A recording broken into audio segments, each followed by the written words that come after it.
કેન્દ્ર સરકારે બજેટ 2025 પહેલા જ કેન્દ્રીય કર્મચારીઓને મોટા સમાચાર આપ્યા છે. વાસ્તવમાં મોદી સરકારે 8મા પગાર પંચની રચનાને મંજૂરી આપી હતી. વડાપ્રધાન નરેન્દ્ર મોદીના નેતૃત્વ હેઠળની સરકારે 8મા પગાર પંચની રચના કરવાનો નિર્ણય એવા સમયે લીધો છે જ્યારે કેન્દ્રીય કર્મચારીઓ અને પેન્શનરોનો મોંઘવારી ભથ્થું વધીને 53% થયું છે.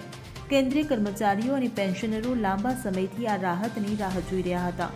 જો કે અત્યાર સુધી જ્યારે સંસદમાં સંબંધિત પ્રશ્નો પૂછવામાં આવતા હતા ત્યારે સરકાર આવી કોઈ દરખાસ્ત ન આવવાની વાત કરતી જોવા મળતી હતી. પરંતુ હવે અચાનક સરકારે કેન્દ્રીય કર્મચારીઓની આ ભેટ આપવાનો રસ્તો સાફ કરી દીધો છે.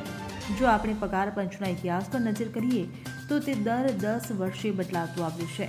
7મા પગાર પંચ પહેલા 4થા, 5મા અને 6થા પગાર પંચનો કાર્યકાળ સમાન રીતે 10 વર્ષનો હતો. પરંતુ આ જરૂરી નથી. જો આપણે હાલમાં અમલમાં રહેલા 7મા પગાર પંચ વિશે વાત કરીએ તો તે 2016માં લાગુ કરવામાં આવ્યું હતું અને તેના 10 વર્ષ ડિસેમ્બર 2025માં પૂર્ણ થશે. પરંતુ આ પહેલાં પણ સરકારે 8મા પગાર પંચની રચના કરવાનો મોટો નિર્ણય લીધો છે અને લીલી ઝંડી આપી છે. ત્યારે 8મો પગાર પંચ 2026થી લાગુ થશે. Bureau report CN24 news. હવે જુઓ દેશ દુનિયાની તમામ ખબરો તમારી આંગળીના ટેરવે. ઉઠાવો મોબાઈલ અને Google Play Store પરથી ડાઉનલોડ કરો અમારી CN24 ન્યૂઝ મોબાઈલ એપ.